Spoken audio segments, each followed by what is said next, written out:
Hello everyone, welcome to Vidyashree academy. I hope you are doing well. हम आज discuss करने वाले हैं एमपी करंट अफेयर का पार्ट नंबर 3, जिसमें हम परीक्षा धाम समसामयिकी को डिस्कस कर रहे थे। अभी तक हमने पार्ट 1 और पार्ट 2 डिस्कस कर लिया है। ये पार्ट नंबर 3 है। अगर आपने इसके पहले के 2 वीडियो नहीं देखे तो आप पहले वो देख लीजिए। स्टार्ट करते हैं। हम 50 एमसीक्यू डिस्कस कर चुके थे, आज 51 से शुरू करेंगे। पहला क्वेश्चन है, 2020 में योजना आयोग का नाम बदलकर क्या किया गया है। यहाँ पर ऑप्शन दिए गए हैं, मध्य प्रदेश राज्य नीति एवं योजना आयोग, मध्य प्रदेश राज्य नीति एवं वित्त आयोग, मध्य प्रदेश नीति आयोग या इनमें से कोई नहीं। यहाँ पर जो राइट आंसर होगा वो होगा मध्य प्रदेश राजनीति योजना आयोग। याद रखिएगा, मध्य प्रदेश राजनीति आयोग जो है, योजना आयोग, ये किसका नाम रखा गया है? तो ये नाम रखा गया है मध्य प्रदेश योजना आयोग का। आप सभी जानते होंगे कि पहले क्या बनाया गया था? पहले बनाया गया था योजना आयोग और फिर उसका नाम 2015 में बदल के नीति आयोग किया गया था। नेक्स्ट क्वेश्चन है कि मध्य प्रदेश सरकार द्वारा विष्णु कुमार समाज सेवा पुरस्कार में कितनी राशि दी जाती है। आपसे क्वेश्चन पूछा जा सकता है कि जो विष्णु कुमार पुरस्कार है ये किस क्षेत्र में मिलता है? साहित्य के क्षेत्र में, समाज सेवा के क्षेत्र में, धार्मिक क्षेत्र में? तो याद रखिएगा ये समाज सेवा के क्षेत्र में मिलता है और इसमें जो राशि मिलती है वो कितनी मिलती है? वो है 1 लाख रुपए। तो मध्य प्रदेश के कुछ महत्वपूर्ण पुरस्कार जैसे विजया राजे सिंधिया पुरस्कार जो महिला वर्ग को मिलता है सेवा क्षेत्र में, उसमें 1 लाख रुपए दिया जाएगा। और जो रानी अवंतीबाई वीरता पुरस्कार है इसमें भी 1 लाख रुपए मिलता है। नेक्स्ट क्वेश्चन की बात करते हैं, मध्य प्रदेश के किस शहर में पहला जियोलॉजिकल पार्क बन रहा है? महत्वपूर्ण क्वेश्चन है ये, कई बार हम डिस्कस कर चुके हैं कि जबलपुर में मध्य प्रदेश का पहला जियोलॉजिकल पार्क बन रहा है। इसमें लागत कितनी होगी? तो लागत होगी 35 करोड़ रुपए और ये पहला है, इसलिए याद रखना है। जबलपुर में कौन सा स्थान है? तो स्थान है लमेटा घाट। नेक्स्ट क्वेश्चन है कि आत्मनिर्भर मध्य प्रदेश में बजट 2021 के अनुसार मिशन बोधि का संबंध किससे है? तो मिशन बोधि का संबंध किससे है? रोजगार से, शिक्षा एवं स्वास्थ्य से, भौतिक अधोसंरचना से या स्वशासन से? तो याद रखिएगा जो मिशन बोधि है, बोधि मतलब क्या होता है? बोध मतलब होता है ज्ञान। तो याद रखिएगा कि मिशन बोधि का जो संबंध है वो किससे है? शिक्षा एवं स्वास्थ्य से। तो 21वीं सदी में जो स्मार्ट क्लासरूम बनाए जाएंगे या सीएम राइज स्कूल की स्थापना की जाएगी, स्पोर्ट्स कॉम्प्लेक्स बनाए जाएंगे, पोषण वाटिकाएं बनाई जाएंगी, तो ये सब जो है मिशन बोधि के अंतर्गत आता है। नेक्स्ट क्वेश्चन है कि आत्मनिर्भर मध्य प्रदेश बजट 2021 में मिशन दक्ष किससे संबंधित है? तो दक्ष मतलब होता है कुशल। तो यहाँ पर जो राइट आंसर होगा वो होगा रोजगार से। रोजगार के तहत क्या है? मिशन दक्ष के तहत वोकल फॉर लोकल का आह्वान, mega TI, global skill park, कौशल पार्क, इन सब पर रोजगार पर ध्यान दिया गया है। तो याद रखिएगा जो बजट से रिलेटेड है, एक अलग से मैंने इसका वीडियो बनाया है, मैं डिस्क्रिप्शन बॉक्स में उसकी लिंक दे दूंगी, तो अगर आपने वो नहीं देखा है तो वो ज़रूर देखिएगा। आत्मनिर्भर भारत में मिशन नगरोदय का संबंध किससे है? स्मार्ट सिटी से, कंप्यूटर लिटरेसी से, शिक्षा एवं स्वास्थ्य से या सुशासन से? राइट आंसर होगा मिशन नगरोदय जो है वो स्मार्ट सिटी से संबंधित है। सिर्फ पढ़ना हमारा उद्देश्य नहीं है, हमें याद होना चाहिए। तो हम फिर से रिवाइज कर लेते हैं कि अभी तक हमने क्या क्या पढ़ लिया है। मिशन नगरोदय की बात की जाए तो मिशन नगरोदय का संबंध किससे है? स्मार्ट सिटी से है। इसके पहले हमने मिशन दक्ष पढ़ा जिसका संबंध रोजगार से है और मिशन बोधि का संबंध शिक्षा से है। आई होप इतना आपको याद हो गया होगा। नेक्स्ट क्वेश्चन है कि आत्मनिर्भर मध्य प्रदेश बजट 2021 में, ये क्वेश्चन पढ़ चुके हैं हम, मध्य प्रदेश की अर्थव्यवस्था कैसी है? एमपीपीएससी 2016 में ये प्रश्न आया था। तो मध्य प्रदेश की अर्थव्यवस्था कैसी है? कृषि प्रधान अर्थव्यवस्था मध्य प्रदेश की है, इसीलिए मध्य प्रदेश को कृषि प्रधान राज्य भी कहा जाता है। नेक्स्ट क्वेश्चन है कि आत्मनिर्भर मध्य प्रदेश बजट 2021 में भौतिक अधोसंरचना के अंतर्गत कौन सा मिशन शामिल नहीं है? यहाँ पर आपको मार्क करना है नहीं है, पूछा गया है। मिशन निर्माण, मिशन नगरोदय, मिशन ग्रामोदय या मिशन जनगण? तो यहाँ पर राइट आंसर होगा मिशन जनगण जो है वो जो फिजिकल इंफ्रास्ट्रक्चर है उसके अंतर्गत नहीं आता है। मिशन निर्माण, मिशन ग्रामोदय और मिशन नगरोदय जो है वो भौतिक अधोसंरचना के पार्ट हैं। तो ये आपको याद रखना है। नेक्स्ट क्वेश्चन है कि आत्मनिर्भर मध्य प्रदेश बजट 2021 में मिशन अर्थ का क्या उद्देश्य है? किसानों को उचित मूल्य दिलाना, सेकंड ऑप्शन है उद्योगों में निवेश को बढ़ाना, गौ संवर्धन करना या all of these.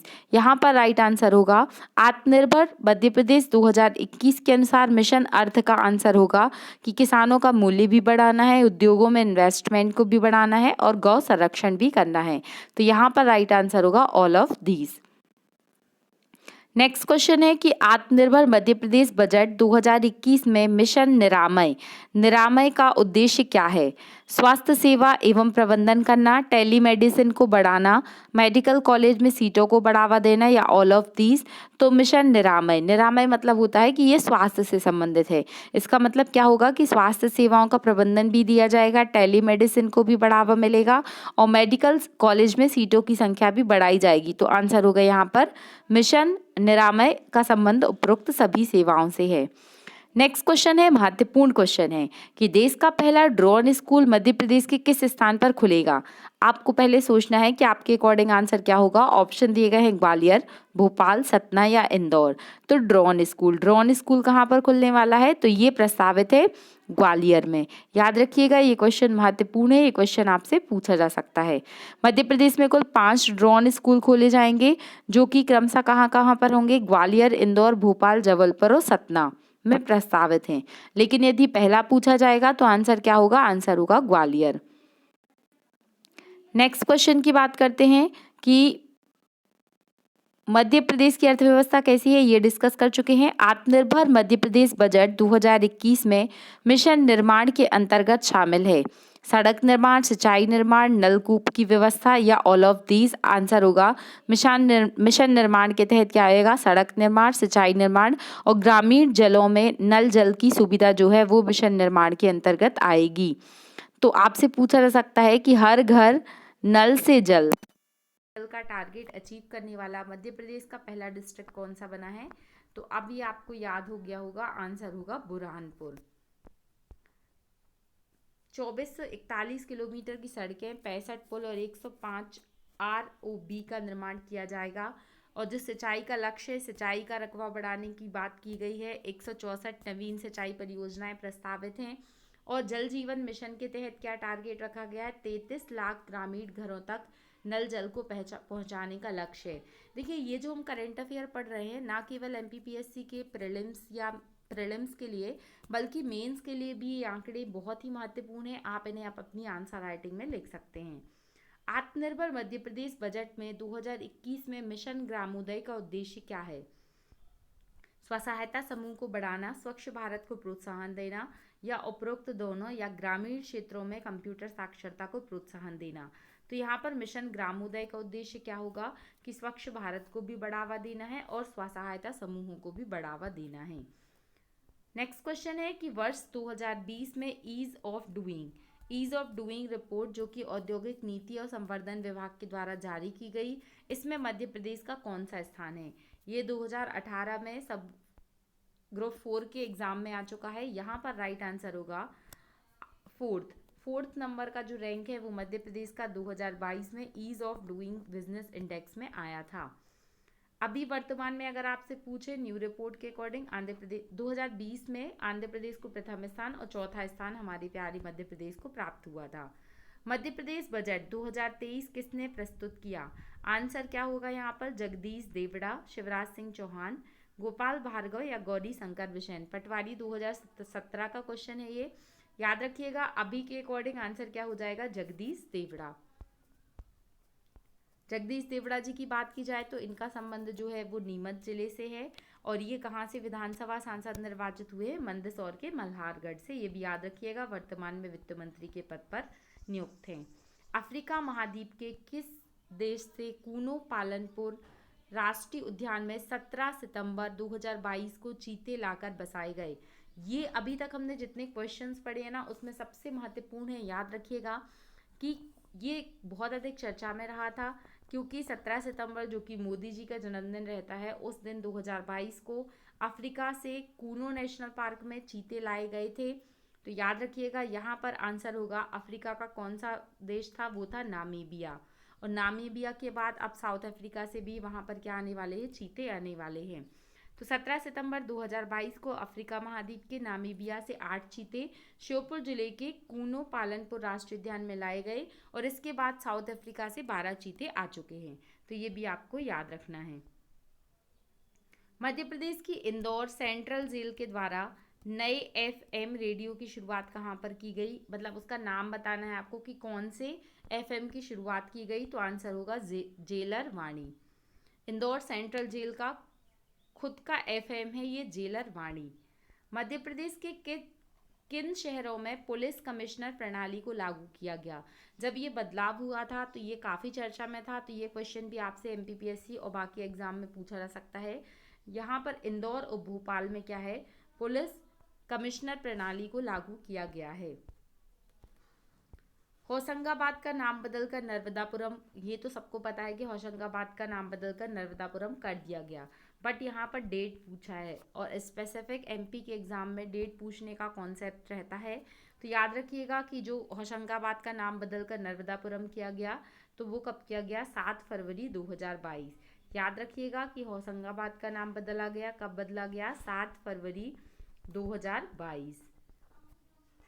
Next question है, और होशंगाबाद संभाग का नाम कब बदला गया था, ये भी आपसे पूछा जा सकता है। तो आंसर होगा 2008।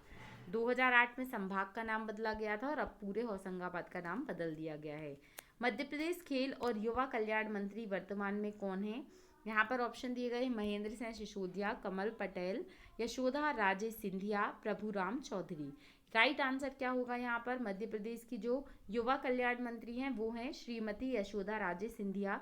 ये आपको याद रखना है और आपको मंत्रालय की लिस्ट भी याद होनी चाहिए। ये मैंने जब एमपी करंट अफेयर स्टार्ट किया था तब ये लेक्चर पढ़ाया था कि वर्तमान में जो पंचायत और ग्रामीण विकास मंत्री हैं वो है महेंद्र सिसोदिया, किसान कल्याण कृषि विभाग की मंत्री हैं कमल पटेल, खेल और युवा कल्याण मंत्री हैं श्रीमती यशोदा राजे सिंधिया, और लोक कल्याण कौन करेंगे, प्रभुराम करेंगे, मतलब प्रभुराम चौधरी। नेक्स्ट क्वेश्चन है कि पर्यटन और संस्कृति मंत्रालय किसके पास है। तो ये काफ़ी चर्चा में रहता है ये मंत्रालय, और इस मंत्रालय की प्रमुख हैं सुश्री उषा ठाकुर। इनका नाम याद रखिएगा, जो उषा ठाकुर हैं वो वर्तमान में मध्य प्रदेश में पर्यटन मंत्री के पद पर हैं। कुछ नाम और देख लेते हैं, जैसे कि मीणा सिंह मांडवी, ये जनजातीय कार्य विभाग की मंत्री हैं। उषा ठाकुर पर्यटन से संस्कृति मंत्री हैं। हरदीप सिंह डंग, ये ऊर्जा, देखिए हमें क्या है, हरित ऊर्जा को हम अधिक बढ़ावा दे रहे हैं, मतलब हरदीप सिंह किस मंत्रालय से रिलेटेड होंगे, नवीनीकरणीय ऊर्जा और पर्यावरण मंत्रालय से। और तुलसी सिलावट, ऐसा कहा जाता है कि अगर जल को शुद्ध करना है तो अगर आप उसमें तुलसी डाल देंगे, इसका मतलब क्या है कि ये जल संसाधन और मशुआ कल्याण मंत्री से हैं। देखिए हमारा उद्देश्य केवल याद करना है, कैसे भी हो हमें एग्जाम में सही आंसर तक पहुंचना है। सूरजपुर मध्यम सिंचाई परियोजना किस जिले में शुरू की गई। तो एमपी के जो एग्ज़ाम है, जैसे कि अभी एमपीएसआई और एमपी पुलिस जो एग्ज़ाम आ रहे हैं जेल पहरी, उसमें ऐसे क्वेश्चन पूछे जाते हैं कि सूरजपुर मध्यम सिंचाई परियोजना किस जिले में शुरू की गई। हम राइट आंसर पर जाते हैं, यहाँ पर आंसर होगा सागर। सागर से क्या है, सूरजपुर मध्यम सिंचाई परियोजना की शुरुआत की गई है। नेक्स्ट क्वेश्चन है कि मध्य प्रदेश में 5G इंटरनेट की शुरुआत कहाँ से हुई है। ऑप्शन है उज्जैन महाकाल लोक, सलकनपुर देवीलोक, ओरछा राजाराम मंदिर, या चित्रकूट रामलोक। तो यहाँ पर आंसर क्या होगा, 5G इंटरनेट। अब हमें ये कैसे याद होगा, तो आप सभी को पता होगा कि उज्जैन में महाकाल लोक कॉरिडोर बन गया है, तो अब वहाँ पर देश विदेश से लोग पर्यटन के लिए आएंगे, तो एटलीस्ट वहाँ पर 5G की शुरुआत तो करनी ही पड़ेगी। तो ऐसे आप याद कर सकते हैं कि उज्जैन से क्या हुआ है, 5G इंटरनेट की शुरुआत की गई है मध्य प्रदेश में। राशन आपके ग्राम योजना, इसकी शुरुआत बताना है, इसका प्रारंभ कब से हुआ है। तो यहाँ पर हम राइट आंसर पर पहुँचते हैं 15 नवंबर 2021। अब 15 नवंबर आते ही आपके दिमाग में आना चाहिए कि ये क्यों फेमस डेट है, क्योंकि इस दिन जनजातीय गौरव दिवस मनाया जाता है। 15 नवंबर 2021 को भोपाल से जनजातीय गौरव दिवस मनाने की शुरुआत प्रधानमंत्री मोदी जी के द्वारा की गई थी, और इस योजना का उद्देश्य क्या है कि राशन वितरण को घर घर तक पहुंचाना है। किस भारतीय राज्य ने अभी हाल ही में विश्व पेंगोलिन दिवस भारतीय पेंगोलिन रेडियो टैग किया था। तो ऐसा क्वेश्चन कभी भी पूछा जाए और आप राइट आंसर तक नहीं पहुंच पा रहे हैं, तो अगर एमपी का एग्ज़ाम है और ऐसा क्वेश्चन पूछा गया है तो मैक्सिमम पॉसिबिलिटी है कि आंसर क्या होगा, एमपी ही होगा। तो एमपीपीएससी 2021 के प्रीलिम्स में ये एग्ज़ाम पूछा गया, ये क्वेश्चन पूछा गया था।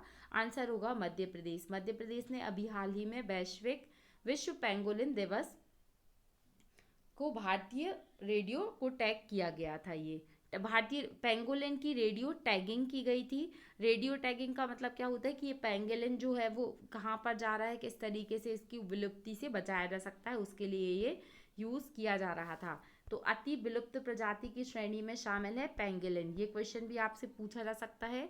और वन विभाग के द्वारा वाइल्ड लाइफ कंजर्वेशन ट्रस्ट के द्वारा क्या किया जाए कि इसकी सब एक्टिविटी की जानकारी के लिए इसमें रेडियो टैगिंग की गई थी। 15 नवंबर 2022 को जनजातीय गौरव दिवस के अवसर पर पैसा अधिनियम के अंतर्गत ग्राम सभा को कौन कौन से अधिकार दिए गए? तो जमीन पर अधिकार, जल पर अधिकार, जंगल पर अधिकार। तो जल, जंगल और जमीन, इसके लिए पैसा का फुल फॉर्म क्या होता है? पंचायत एक्सटेंशन शेड्यूल एरिया के द्वारा गौरव दिवस मतलब 15 नवंबर 2022 को यहाँ पर आंसर क्या होगा कि ग्राम सभा को कौन कौन से अधिकार दिए गए? तो ये सारे ही अधिकार दिए गए। महत्वपूर्ण क्वेश्चन है। अब आते हैं हम 85 नंबर के क्वेश्चन पर कि दीदी वाहन सेवा किस राज्य में शुरू की गई? तो दीदी वाहन सेवा की शुरुआत की गई है मध्य प्रदेश से। याद रखिएगा, ये क्वेश्चन भी महत्वपूर्ण है। तो ये कुछ महत्वपूर्ण क्वेश्चन थे। आज हमने डिस्कस किया पार्ट नंबर 3 करेंट अफेयर वाला। अगर आपने फर्स्ट और सेकंड पार्ट नहीं देखा है समसामयिक की परीक्षा धाम तो ज़रूर देखिएगा। ये मोस्ट इम्पॉर्टेंट एमसीक्यू हैं और मध्य प्रदेश के किसी भी एग्ज़ाम के लिए काफ़ी महत्वपूर्ण साबित होंगे।